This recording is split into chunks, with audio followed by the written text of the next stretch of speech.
Hi, Gina. Hey, Rosa, I'm in the right room, right? Yes, you are. How are you doing your back-to-back presentations? First on the panel, now here. Yeah, it's fine. Totally good. Good, good. It's helpful. I was at a conference all weekend where I was doing back to back, so I'm Oh still no. slow, so we're Yeah. okay. Nice. Let's see. Gina, how long have you been in CUNY? 15 years. 15 years, yeah. Someone who went to grad school with me had a job in Hunter College in education for a couple of years.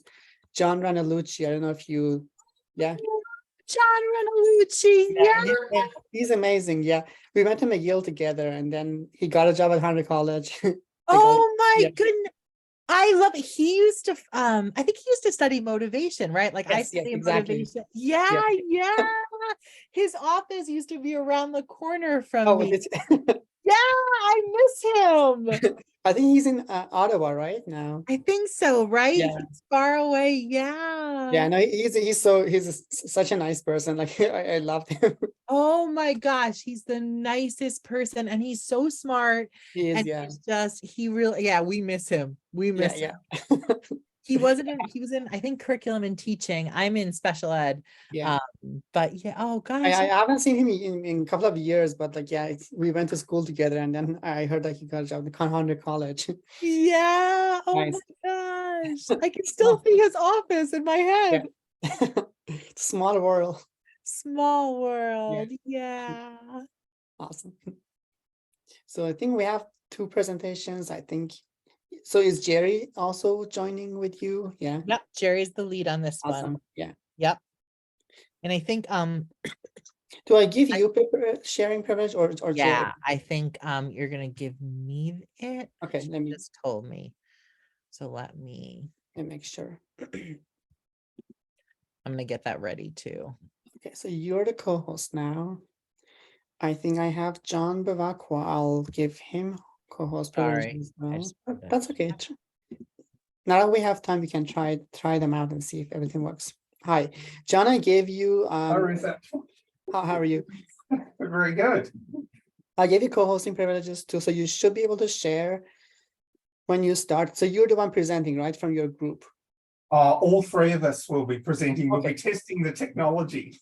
Okay, so once so I'll give them privileges when they join in. I'm waiting for them now. No worries.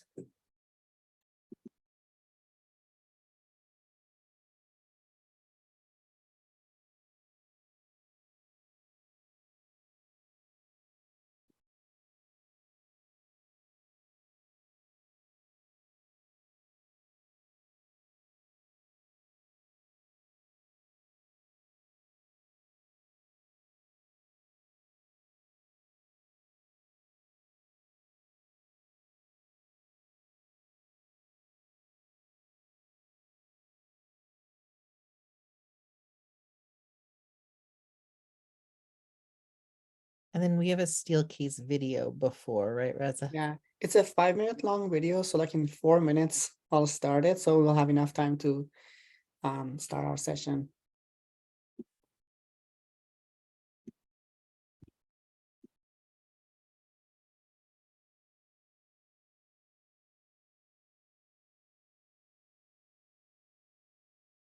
It's nice to meet you, John. Where is Monash University? It's in Melbourne, Australia. Oh my goodness, how cool. I have a close colleague in Australia, and I think she's at the University of Queensland. And I miss her. I miss her every day. She's too far. Much nicer climate in Queensland. It's horrible in Melbourne. So I'm coming to you from the future. It's about 5 a.m. here. So I can tell you what Tuesday's going to be like and if it's worth it. I love it. I promise her a visit. So in the next like couple years. Yeah, I think Queensland, you should definitely go visit. And yeah, this sort of corresponding with your summer, I guess, is the best time to visit Queensland. Whereas, you know, it's further south, like where we are, horrible time of year to visit. So if you're going to go in your summer, beautiful in Queensland. Perfect. You just made my travel plans for me. Yeah, there you go, sorted. What time is it now in there in Melbourne? It's 4:52 a.m. Oh no. So I look a little bit, just, not my best. I need to find the touch up, Yeah. buttons. Do you have to go to the office tomorrow? Yes, but I've slotted in a couple of hours. John's sleeping. Put it in the calendar. Close your door and take a nap. That's right. I'm sure I'll crash at some point. More power to you. So Ned, did you want us to present live today? Or do you want to play That's the video? preferable. If you can do that, that would be preferable. But if you don't want to, I can play your video. It's don't know. I'll see what my colleagues when they log in. Sure, Hopefully sure. soon. Otherwise, I'll give them a wake up call. See what they want to do because we're going to be swapping between us, and so it depends on the technology. But I mean, if it's working okay, I'm happy to. Okay. I'm ready to go. So. Okay, but so I have this as a backup in case anything goes wrong. If you don't want to, Yeah, I can play it. Yeah. All right, no worries. I'll see what they say when they Okay. come on. I'm flexible, so certainly. At least we're here for the questions. Exactly. That's why I logged in as early as possible. That's a good call. So we have like 5-ish minutes left. So I'll play our sponsor for the session is Steelcase. So I'll play their video now. And then at 3 o'clock sharp, we can start the presentation so we don't lose any time. I'll play the video now and then we'll go from there. If you don't hear the audio, let me know. Hi, Jerry. It didn't feel like a school because I was used to just kind of the public school system and the way schools are supposed to look. There's a lot of different academies that prepare people for multiple different things. Like the physical space helps us understand that we are on like a next level. You realize this is not high school. It's a learning environment that I get to maximize my potential. It almost feels like a temple of education.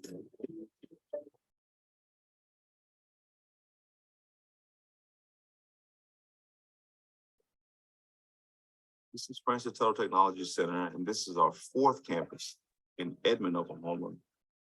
The great thing about our students is they choose to be here. So they said, I want to be an engineer. I want to be a doctor. I want to be a nurse. So they are ready to take on that challenge, and we're tasked with helping them get to that next level. We have trade schools teaching you, for example, automotive. And we also have our academies preparing you anything from engineering to possibly a career in the medical field. Whenever people think of Francis Tuttle, they think of like the smart kids, but it's really just more about like hands-on experiences. And when we get to tell people about like what we do at Francis Tuttle, like they like get jealous. Every space is a learning space. And that's what we tell our students in orientation. Every space is a learning space. So when they come in here, they literally will see students learning a number of ways in different ways. Each space is designed with intent for its purpose. Here, we have all of these different collaboration spaces. Students need to work with each other. They need to understand the value of teamwork. So it's great to have spaces that make that quite seamless. So we have chairs that are on wheels, desks on wheels. You can change the orientation of a classroom. Like whatever we do, it's always collaborative. And so like everyone has to work together and talk together. And that also gets me really close to my peers, which I've made like the best friendships here. There's so many windows and so much sunlight that gets in the rooms and it's just kind of a stress-free environment. It's really awesome. And so our furniture and spaces, it makes it easy for them to recognize what learning should look like. It feels more like a cathedral of education because like, I'm ready to learn and teach today. It's a rising tide raises all ships. So I want to be among the best. I don't want to let the team down. So that's kind of a camaraderie that builds just by being there. I just want to make sure that I am able to take 100% advantage of everything that's given to me. And Francis Tuttle is just a great way for me to do that. I mean, like, what else is there to say?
Hey, hi again.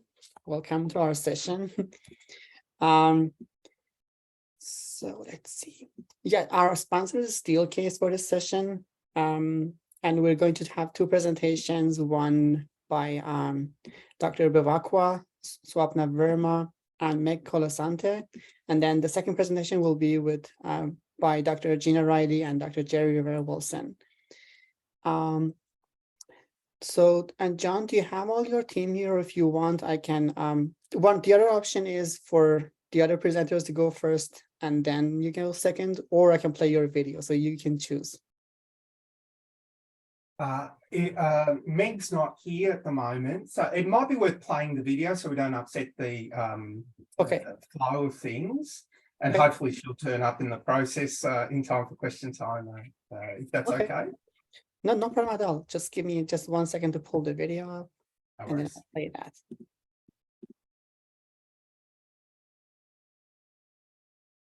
I have it here. You're right under like 15 minutes. Thank you for doing that. I'm paranoid about timekeeping. No, 14:51. Thank you. So I'll start that. So let me know if you can't hear. My name's John Bevacqua, and it's a pleasure for myself and my colleagues to present our insights from our work in the HiFlex space in Australia over a number of years. These insights fall neatly into three parts. First, in a moment, I'll hand over to Meg Colasante to outline the work and key findings from a flexible hybrid model we trialled in an Australian university prior to the pandemic, and we'll call that StudyFlex 1. Then Swapna Verma will take you through the results of survey work we conducted in 2021 and key disciplinary specific insights from that work, and we'll call that StudyFlex 2. Then I'll return to round off our presentation by reconciling our findings with a 2022 Australian Government report into study mode choice. But for now, over to Meg and StudyFlex 1. Thank you, John. Hello to all from Deakin University.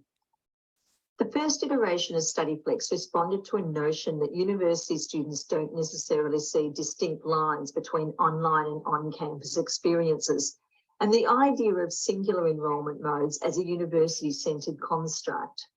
Through an educational design research project, a team at La Trobe University in Australia conceptualised a model for students to determine their own week-to-week study mode journey. The grey arrows in this diagram illustrate an example of one such bespoke journey. These arrows help illustrate the first of 4 values of HyFlex by Beattie, that of learner choice, with student choice of mode of engagement from topic to topic. Indeed, upon evaluation, the StudyFlex model, as designed for several courses, showed alignment to all 4 Beattie values. Learner choice is further supported by a common spine, a common place in the LMS where all students were provided with clear navigation to support their choice of learning mode. As a fictitious example, once in topic 3, there are clear navigational points to online and on-campus study choice C, which leads to the equivalency value, where irrespective of chosen mode, equivalent standalone learning experience opportunities were offered. For example, for a computer science student, study choice C might provide a choice of on-campus laboratory exercise or online high-fidelity simulated exercise. For the reusability value, all online and on-campus course materials and resources were usable and reusable by all students irrespective of their individual mode preference, and various design elements were reproducible into other courses. For the accessibility value, universal accessibility design principles were intentionally employed, for example, transcripts for content videos, etc. One might argue that accessibility moved beyond standard UDL expectations by promoting access when students could not attend in their chosen mode. 5 HyFlex courses were ultimately designed during the StudyFlex pilot, enabling students to create their own unique learning pathways. 3 of these courses were delivered in the bespoke hybrid flexible format, including 2 computer science courses and a public health research course.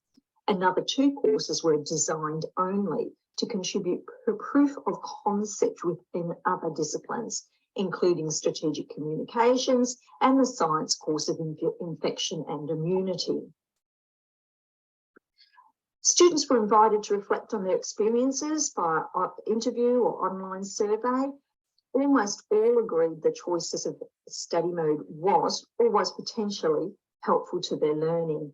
The interviewed students and 3/4 of the surveyed students also recommended broader adoption of StudyFlex into other courses. StudyFlex teachers were interviewed and were also positive about the model, despite raising various administrative concerns around timetabling, resource allocation, extra work associated with designing and delivering StudyFlex units, and the need for StudyFlex training for both staff and students. In the learning analytics, they demonstrated that students did switch modes variously within the courses. Some students utilised both modes even within the same topical week, which has been found in some other similar HyFlex studies. I will now hand over to Swapna for StudyFlex 2. Hi, my name is Swapna from Monash University, and warm greetings from Melbourne, Australia. So my part of the presentation is to talk about StudyFlex 2, which is another pilot study that we ran in another Australian university, looking at student and staff attitudes towards HyFlex offerings in taxation law and business law units. So the reason why we were interested in looking at these particular units is because of the unique features that taxation law and business law have to offer. So as an example, law in itself is a unit which has a lot of volume and complexity in its subject material. Taxation law in particular is not just a black letter law unit, it also involves calculations.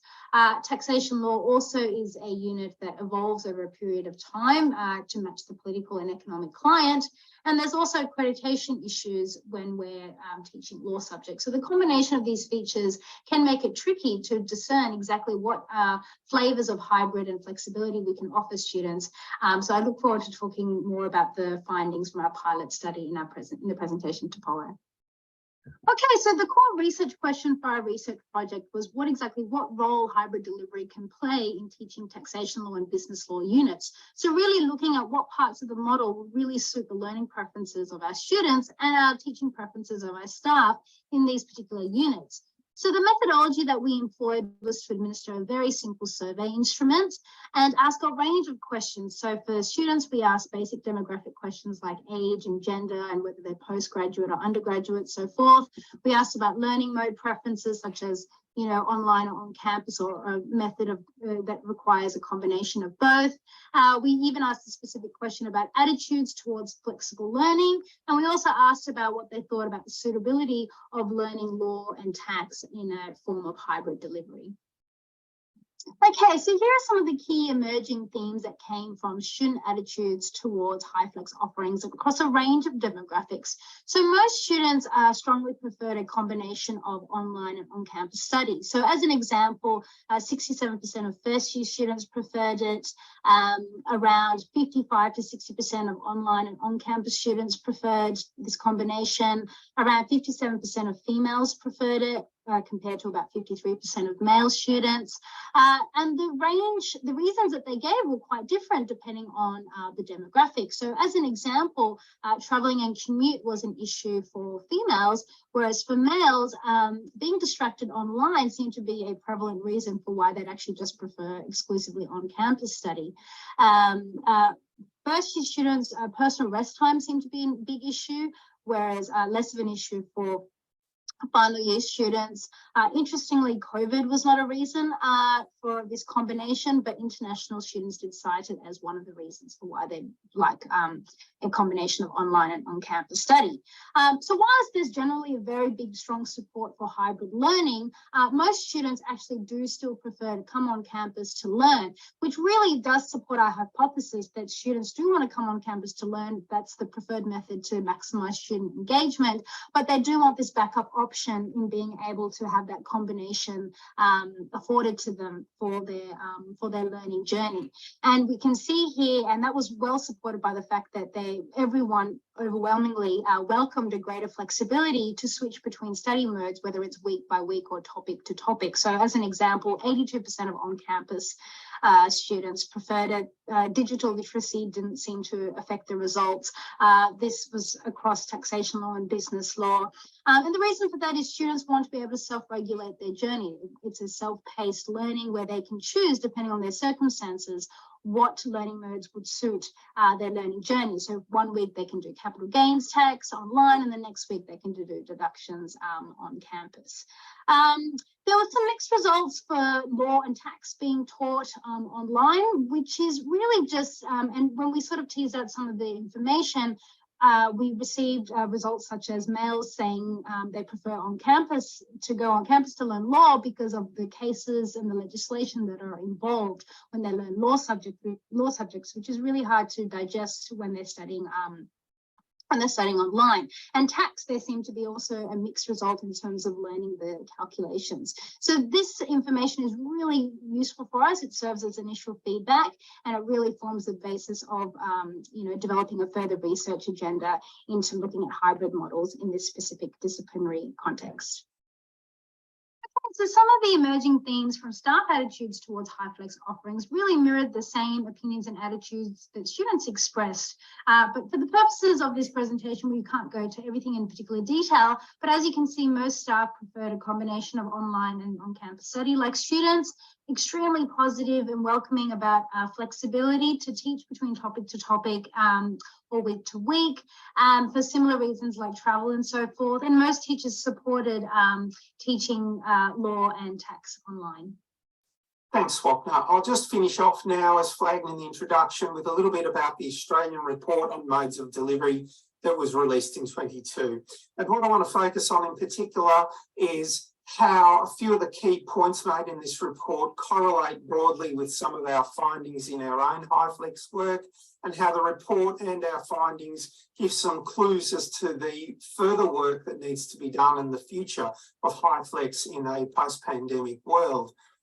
Now, the report was looking at online and mixed mode delivery in higher education in Australia, and described hybrid as a new norm in higher education. So clearly that signals that even if it wasn't the case before, certainly the pandemic has hastened the shift toward hybrid as a new norm in higher education, which is great for us researching and exploring the space. There are a few key points I want to just note, though, that reflect some of our own findings and the work that we think needs to still be done. So one of the points made in the report was that professional development of teaching staff to support these types of multimodal curriculum design and delivery is critical and will become increasingly critical, as will literacy support to age students to engage in these types of HyFlex offerings and other types of allied multimodal hybrid delivery models, such as our own StudyFlex 1.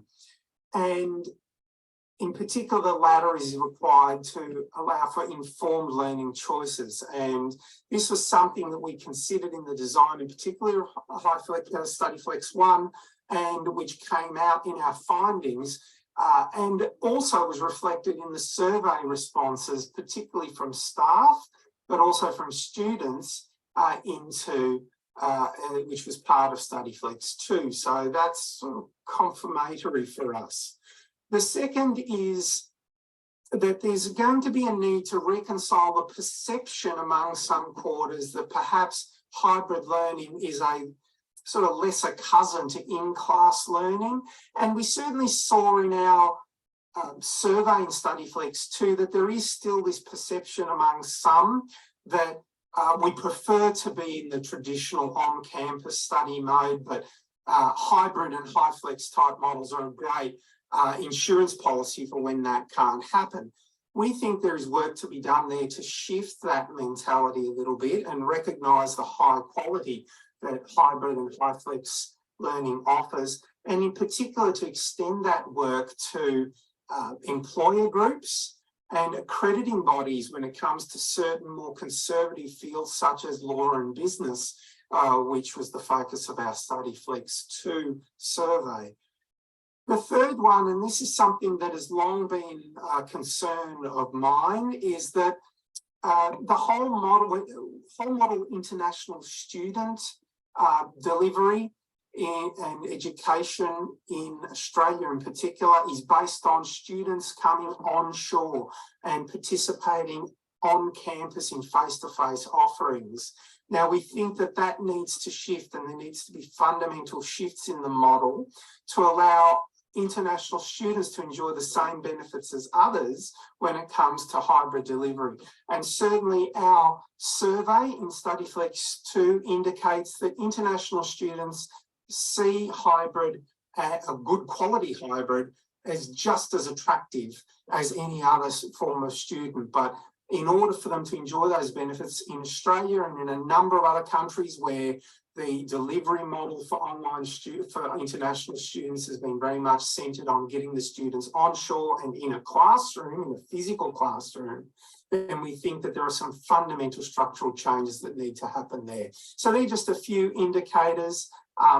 There's a lot more of this conversation to be had that is clear from our work from the Australian Department of Education report, and we look forward to being a part of that conversation. Thank you again for having us, and we're happy to take some questions. Thank you so much for a great presentation. So I'll open the floor now for questions from the audience. I don't have a question, but I do have a thought, right? And I'm glad that in your study, it's like everyone saw that hybrid is the wave of the future, right? And that was very, very clear to your students, to everyone. And I'm just glad that that's being shared. Thanks, Jean. Yeah, it's something that came through, and it came through however you sliced the survey data. It wasn't like you could say, oh, this particular type of student really welcomes this, and these other types hate it. Everywhere it was. I've never done something as a study that was so uniform You know, it really shows this is a concept whose idea has come, even if it wasn't realized before, it certainly is now. Agreed.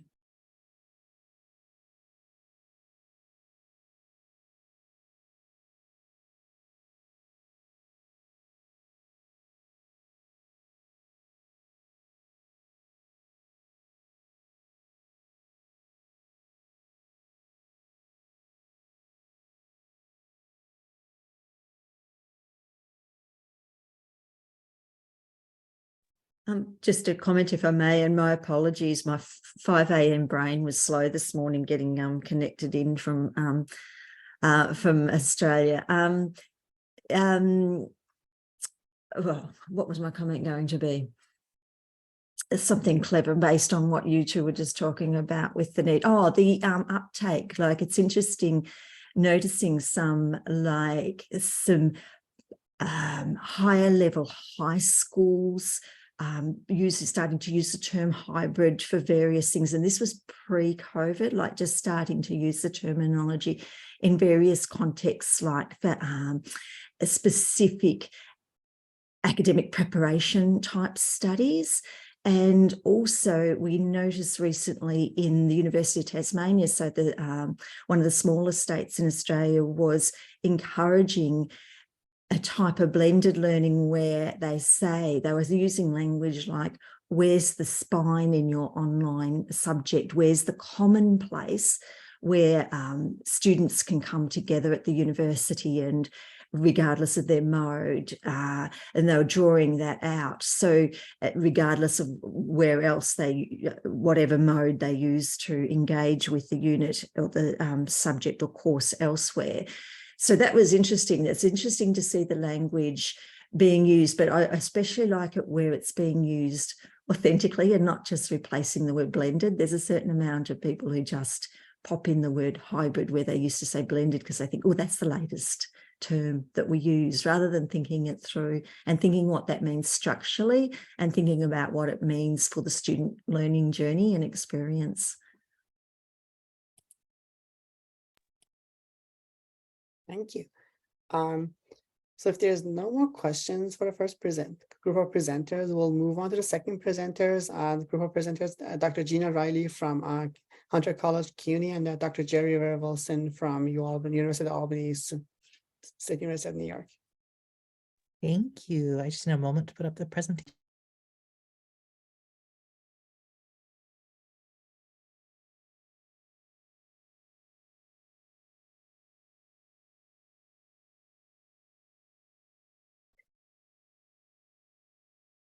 Are we ready, Gina? Yes, we are. So thank you all for attending our session. I'm Jerry Rivera Wilson. I'm with the University of Albany, the School of Education. And my colleague here is Gina Riley, and she is with the School of Education at Hunter College, CUNY. And today we're going to talk to you about HyFlex K-12, a hybrid and flexible learning option given the appropriate circumstances and conditions. And so Gina and I, in a nutshell, we have collective experience of over 50 years of teaching both online and in person. And we met and really wanted to explore, since very little conversation was happening in the state of New York in reference to HyFlex opportunities in the K-12 environment. Although it does exist at other states where K-12 environments are using HyFlex modalities, that really is almost very, very little opportunities other than during the pandemic. And as you know, that it was not introduced or unfolded in a way that left teachers feeling very favorable about it. So we decided to do some research and share our experiences. Some of that is captured in the text by Brian that is freely available And we have some wonderful case studies that you might enjoy taking a look at. It's a wonderful tool to engage in conversations with colleagues as well as pre-services and in-service teachers. Next slide. So it's probably helpful to start from the beginning as to a little historical, I should say, and I'm going to do it in a paragraph. The concept of distance education, as all of you know, has been around for quite some time, dating back in the early days of the U.S. Postal Service, when we talk about correspondence colleges.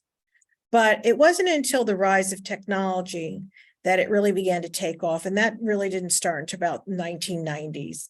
Online education for K-12 emerged, and then the advent of better technology and more stable internet connections made it more possible for this to become a popular option.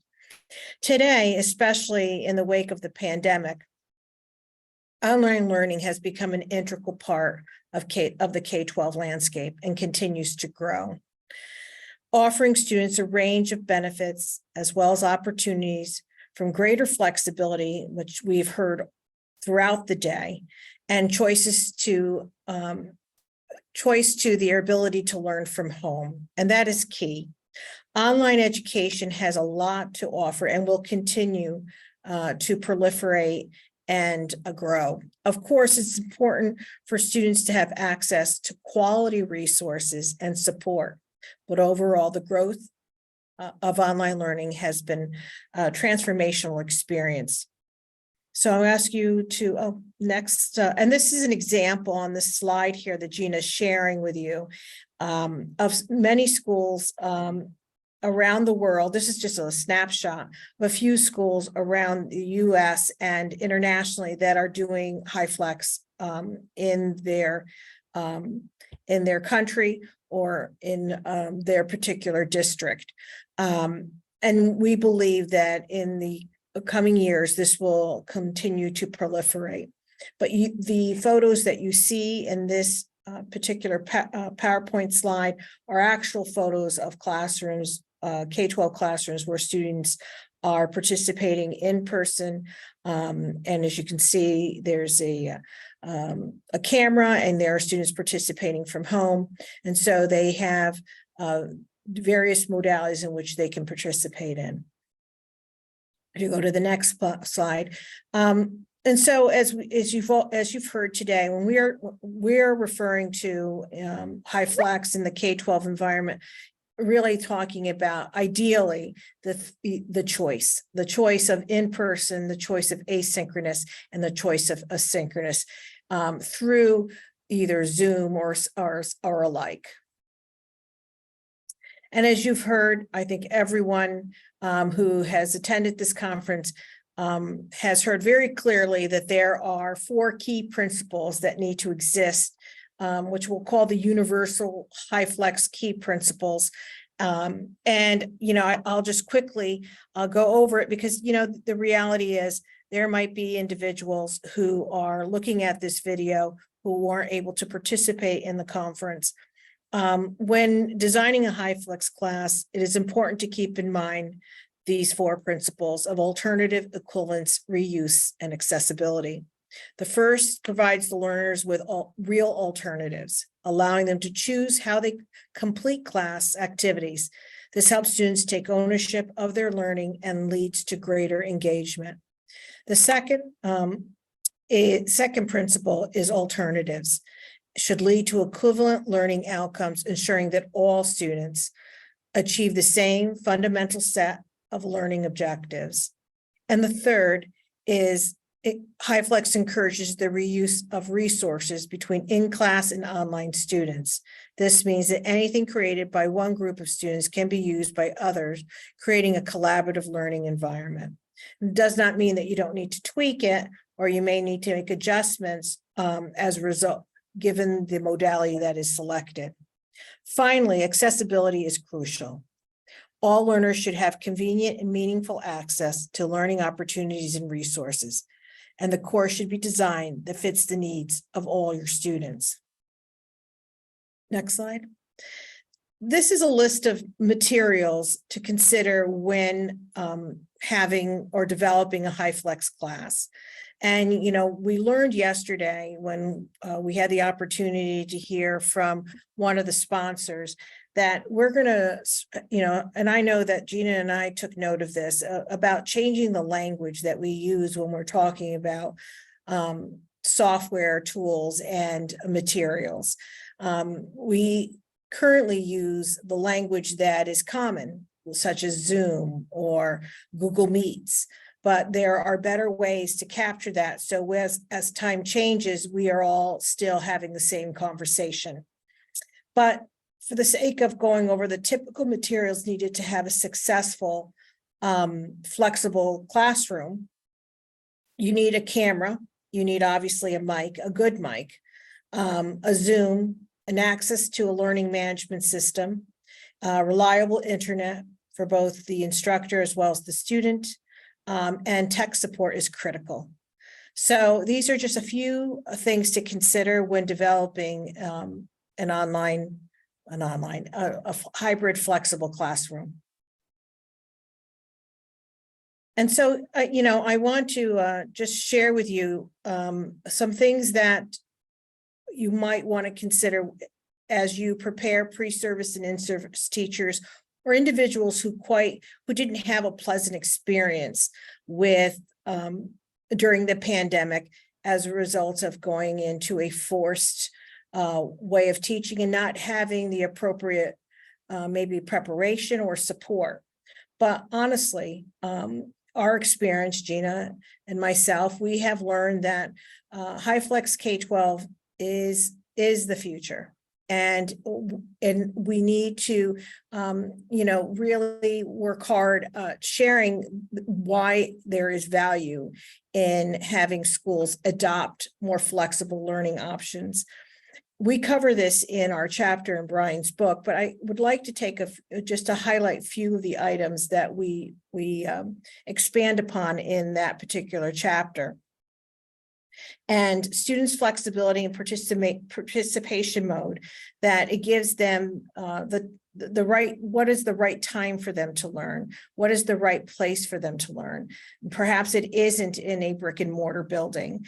At 2 o'clock is when they should take biology. Maybe the best time for them to learn, if they're a teenager, might be 11 o'clock at night. And that's when they can demonstrate what they know. And maybe they need additional time and space to complete that assignment. And HyFlex allows for that. Students who are unwell or have some other challenges, to be able to participate synchronous and asynchronously and have the flexibility to choose what works best for them. Opportunities for self-pacing, as I mentioned before, not every child learns at 2 o'clock that biology is the best time for them to learn that particular course. So maybe for them to be able to really dissect that information is really at a later time or an earlier time, and to have additional time, and also the opportunity to revisit the content at a later date. Engaging with students between regular class sessions. And that means that regardless of whether you're teaching asynchronous or synchronously, it's important that you always build community. And as we know, with the rise of social emotional learning, students do need an opportunity to connect with their peers in a meaningful way. And it's important as the educator that you create those opportunities through group projects, creating synchronous sessions, wellness check-ins, and so on and so forth. We have seen that, Reza and I, who have, by chance happens to serve as today's moderator and chair of this session, we are working with an online school. And there is a greater interest in enrollment in these more flexible learning environments. And so we are seeing it here in New York, and specifically in the area that I'm in, a rise in children, in families and children wanting that flexibility. And space in classroom technology is ready, available, and can be done inexpensively. Sometimes, as we heard earlier, that technology is just a part of it, right? It's the key is pedagogy and then the technology. And technology should not be the reason you that prevents your ability to move a classroom to HyFlex. What is required there for a K-12 environment, just like in higher education, is that people have experienced support that can help them and guide them in adopting a HyFlex model. And instruction can continue. What's lovely, and you'll see in our chapter, if you take a moment to look at it, we use some case studies, and one of them being when there is poor weather, and it doesn't impede students' ability to learn. The learning is continuous regardless of whatever is happening as far as the climate. And we are beginning to see that, at least in New York State, where we have, especially upstate New York, where we have very poor weather in the winter. So I'm going to go to the next.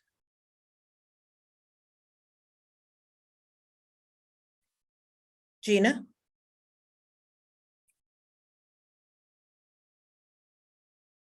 Oh, there she is. Gina, I believe it's your turn. Thank you so much. So with HyFlex K-12, there has to be a strategic design approach. This means when planning a K-12 environment, you want to start with effective case-to-case, and then you want to choose which online modalities you can support. So asynchronous, synchronous. You also want to design for the asynchronous environment first, and then you can use those materials in terms of content and activities and assessment to support students participating in all the other modes. It's really easy to build out a HyFlex course first when you're using that async module as a start. In terms of management in a HyFlex model, the importance of serving students is put on the classroom teacher. And so it is really important that the classroom teacher has professional development and is really experienced in both online and in-person instruction. And as much HyFlex PD training they can get is really helpful. I know Jerry and I are giving a HyFlex K-12 course for free in this after this conference. And so it's really important that teachers, especially K-12 teachers, have enough professional development that they can really maintain the HyFlex structure. In terms of an introduction to HyFlex district-wide, it's really important that we do introduce this to all stakeholders, including administrators, including parents, including students, so that they can know what HyFlex learning is. We also in the K-12 space need to include HyFlex attendance policies so that students are free to attend in any modality that works for them. And thanks for putting that course in the chat. In terms of content, it is so important that the teacher curate content that's adaptable to in-person and online formats.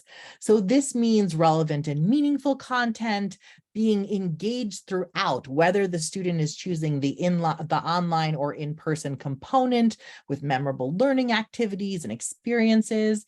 And you also want to assess learning and adapt instruction to meet the needs of all students. So in terms of assessment, everyone asks about assessment, right? How do you assess in a HyFlex class? And it's really important that any formative and summative assessment be differentiated. So for example, in a K-12 class, if a teacher is giving an oral presentation, in-person students present in person, online sync students present via Zoom or Google Meet, and online async students present via audio or video recording. I love going over the benefits of HyFlex because I think there are so many. And this includes that students get to choose which modality works for them, and therefore intrinsic motivation and engagement are usually higher. There's also an easier transition if school moves to an online format due to a bad weather day or a health or safety emergency. The best part of HyFlex, in my opinion, as a special educator, is that it is accessible for all students and that it really follows the basic tenets of universal design for learning. It truly provides equal access for all. In terms of the challenges, HyFlex education does need preparation. So teachers, teacher assistants, paraprofessionals all need to be prepared to teach in the HyFlex environment. A teacher's workload may look different. So of course, flexibility is a huge benefit, but that workload is going to look different for a teacher who teaches HyFlex. The teacher does have to manage both in-person and online participants. And it's really important that everyone on board really buys into the HyFlex environment, parents, administrators, any stakeholders. Teaching HyFlex is a different forum for learning. It naturally follows the principles of UDL in terms of action and expression, representation, and engagement. It also really follows a community of inquiry. So you have both the social, the cognitive, and the teaching presence evident in all of the modalities. It's really, really big on student agency, which is something that I personally appreciate most. Students can choose which modality works for them. And it creates a different genre of learning. The goal is always equitable access to high quality learning opportunities and instruction for all students. And this includes English language learners, it includes students with disabilities. So when we think about preparing for the future, one of the best ways to provide training is to give professional development to pre-service and in-service teachers on HyFlex teaching and learning. And then if your student teachers are interested in the HyFlex model, clinical placement supervisors can seek out teaching environments that have HyFlex models already in place so that students can be practiced and be placed in a school that utilizes the model with a cooperating or mentor teacher. It's also important that professional development be given to pre-service and in-service teachers with regards to differentiated learning, to UDL, to more flexible learning environments. And I know in our joint experience, we really see that our teachers, both at the University of Albany and at CUNY Hunter College, are very interested in the choice and options and flexibility that HyFlex instruction can provide for their students. And they're always seeking opportunities to learn more about them. So I love that Jerry put in both our course as well as the chapter within the chat. Please do check it out. It's a great way to introduce people to HyFlex K-12 learning. And thank you. Thank you both, Jerry and Gina, for a great presentation and important points you brought up about HyFlex learning. So we have about 5 minutes for questions. So if you have any questions about this presentation and or the first presentation, please either put them in the chat or if you can unmute and ask them, it will be great. Jerry and Gina, thank you for that lovely presentation. There's lots of things that I'm sure Swapna and John were kind of thinking, yes, with the, the student agency and the choice and whatever. I also like, Jerry, how you, I had to quickly look in our chapter in the Beatty book, which is 3.12. I had to quickly look and see, I can't remember alternatives being in, but I mean, it sounded correct, right? And I thought, oh yes, that's where learner choice, we were referring to Beatty's work as learner choice. And I think alternatives captures that really well, that it's really a concrete term, that there are alternatives there. So I really like that use. And the pedagogy first before technology, that's a language I've always used, but I must admit I have been reading a little bit of Tim Fawn's work, and he's sort of saying, oh yeah, but do you have to order them because they're kind of intertwined now? They're kind of intertwined, but I think the risk is, and I still sort of tend to say pedagogy first because of if people get too excited by the technology, they can tend to forget the pedagogy. There was a question here somewhere. Oh, yes, that's right. So with your, I really liked how you said about you recommended designing the asynchronous part first and then reuse in the face-to-face. So my question is, if you've already got a face-to-face component that is already running, do you ever do it the other way? Because we found in our study that sometimes we had to move people from a face-to-face position into a HyFlex type of position. So do you sometimes find you have to be flexible and start with a different direction? I can answer that, Jerry. I mean, absolutely. I think that sometimes, right, having an asynchronous module built out is best case scenario. You've got all the content, you've got all the assessments, and if technology fails, you see I lost internet during this, students can always lean on the asynchronous module, right? But you also can have it the other way. You can have a really strong in-person model and then create backwards from that. So I think it's like preference. You could do backwards or forwards thinking planning. Either works, but the key for me is that equal access, right, in all modalities. And so whatever you're thinking, it has to look and feel equal for all students. And I think that's really the challenge, or at least the challenge I've always found in HyFlex learning, that like it has to look and feel equal. So that takes a little bit of thinking in terms of pedagogy. Excellent point, Gina, because I know that you and I have had this conversation numerous times, and that is really good teaching has to come first. If you don't know what that looks like, it's hard to create that in an online environment.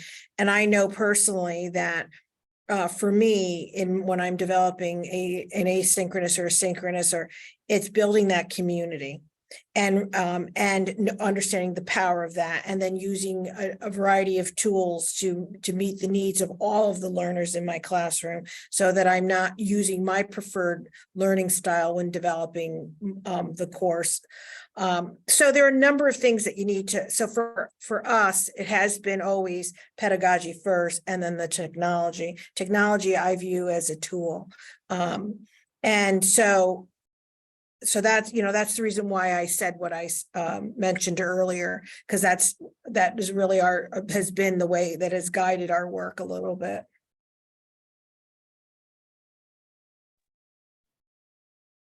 But Meg, thank you for those comments. We really did appreciate them. And we're going to learn so much more as more K-12 environments adopt flexible learning options, as Brian calls them, paths. We will be able to gather that data and really start to share it. The reality is you have schools that offer a student an opportunity to attend online, or they can attend in person. And so, but when a student has true choice, they can attend in person one day and online another. And so we are going to see more and more of that in the future.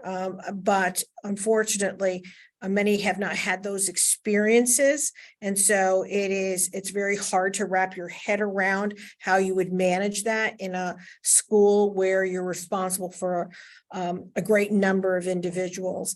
And so that's where the challenge is. I think it's educating, and also, as Gina mentioned earlier, and it was very well stated, is that, it really does require to be built in part of teacher preparation. We need to work with in-service as well as pre-service. And we are doing just that. And hence the free course this summer, we are trying to work with the K-12 population and encourage them to consider what they could do in the current environment that they're in that provides more alternatives. And Swapna, I see your hand is patiently, we are patiently waiting for an opportunity to ask a question. No, I just, firstly, thank you, Jerry and Gina. That was a great presentation. It was really just a plug-in more than a question, but it was just something similar that I noticed where you were talking about this concept of 11 p.m. biology and, as opposed to this, the 2 p.m., which is something, that we were looking at higher education, where we called it the life load, where we are looking at more and more, higher education students doing full-time work, and there's personal commitments, there's medical appointments, and they're trying to balance all that whilst getting a degree from university. And that applies really well, particularly now in this generation where we are not just seeing students just going to school 9 to 3. There's actually a lot going on in their lives, and they're probably also trying to juggle their life with their parents. So I think it's really an interesting concept to expand that to our younger generation, who probably also are well versed with technology, more so than an older generation. So I think it's really great to see this application of HyFlex and Beatty's principles being applied, across all kinds of cohorts. So it's really just a plug-in, but thank you so much. And the reality is, no, thank you, Swapna. I really appreciate those words. I have to say that the reality is for these students that are in elementary or middle school or high school, is that they are going to be entering colleges where that is going to be the expectation, or, and so they need, to not prepare them for that transition is a disservice to them. And, so flexibility is the key these days, and whatever we can do to provide choice and flexibility. And Gina has experience with this, Reza has experience with this, I'm sure you all do, but we have taught all online, totally synchronously. And it has been very successful. And I have, I just met for the first time a student of mine who is sitting to my right just yesterday and I've known her for 3 years. I may have, so it goes to show you that, that it is the future, and we need to best prepare for that natural transition to occur. No, that's good. Thank you. So I think we're at time 3:48. So I just wanted to say thank you first to our sponsor, Steelcase, for sponsoring our session, and also to everyone for attending our session, especially John and your team waking up at 4 a.m. for the conference. Thank you.